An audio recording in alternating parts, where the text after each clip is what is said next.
Сәлем достар, бұл жолғы видео менің кітап туралы болмақ. Бұл кітап Бердібек Соқпақбаевтың «Өлгендер қайтып келмейді» деген шығармасы, романы туралы болмақ. Бұл бірінші томы, 3 томнан тұрады. Екінші томы «Балалық шаққа саяхат» деген атпен белгілі романмен. Үшінші томны алған жоқпын. Және келесі видеом сол «Балалық шаққа саяхат» туралы болмақ. Бірінші «Өлгендер қайтып келмейді» шығармасының оқыған кітабым туралы айтатын болсам, бұл кітап Алматы Қазақпарат 2014 жылы баспасынан шыққан, жалпы 378 бетті құрайды. Және бұл роман 3 бөлімнен тұрады. Бірінші 3 дәптер деп, бірақ бірінші дәптер, екінші дәптер, үшінші дәптер деп берілген.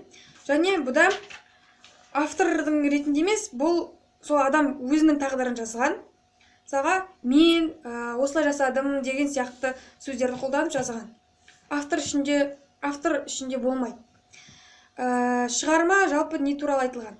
Жалпы Бердібек Соқпақбаев автордың өзі айтуы бойынша, ол негізінен балалар жазушысы. Және ол өтірікті,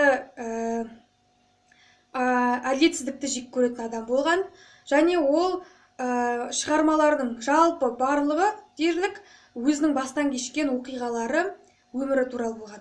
Міне «Өлгендер қайтып келмейді» шығармасы автордың өзі айтуы бойынша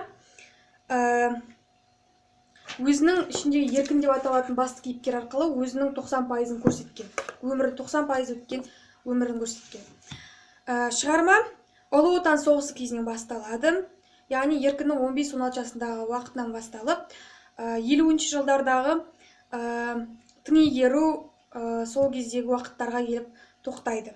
Жалпы 15-16 жастағы еркін деген жас баланың, жасөспірімнің 30 жасқа келген, ересек жасына келген жағдайдағы уақытын ғана қамтиды. Шығармада қандай кейіпкерлерді кездестіреміз? Басты кейіпкер еркін, осы айтып отқан өте намысқой, адал жігіт және өте пысық және басты кейіпкері осы. Ал одан кейін бізде Сәрсебек деген оның ағасы болады. Ұлы Отан соғысына аттанады, одан оралмайды. Және оның алған келіншегі Қаныша деген жеңгей өте жақсы кейіпкер. Маған осы кейіпкер, осының ішіне барлығынан қатты ұнаған осы Қаныша. Оның адалдығы, пәктігі, тазалығы сондай маған қатты ұнады. Ең жақсы кейіпкер деп осыны айтар едім. Одан кейін бізде еркіннің шешесі Бибісара өте сондай пысық, үйде отыра алмайтын, қалай жұмыс істегісі келетін, сондай адал кісінің бірі.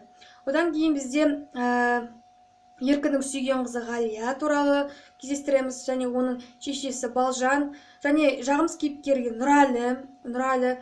Басында жақсы болып көрінгенмен, соңына қарай ол биік мансапқа жеткеннен кейін барлығын ұмытып, тек ақша, дүние, маған мынау керек, анау керек деп жан-жағындағы адамдардың малдарын жеп, ақшаларын жеп күн көреді. Соңында ол осы, және Жүніс деген осыған ұқсайтын бір кейіпкер бар, ол екеуі осы бір-біріне қатты ұқсайды.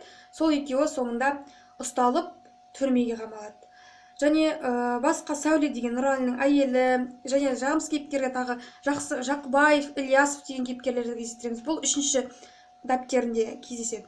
Және Қали деген Ғалияның інісі, сондай басында күлкілі болып көрінген жігіт, соңында жақсы жігіт болып өседі.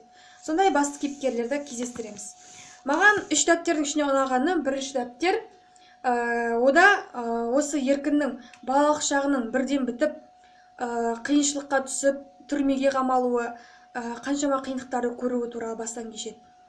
Одан кейінгі екінші бөлімде оның студент болып оқуға түсуі туралы баяндалса, студенттік өмірі, ал үшіншісінде мұғалім болып жұмыс іздеуі, жұмысқа тұруы және жазушылық пен ақындық істі қолға алуы туралы баяндалады. Жалпы кітаптан 10 балдың ішіне мен 7 деген бағаны беремін.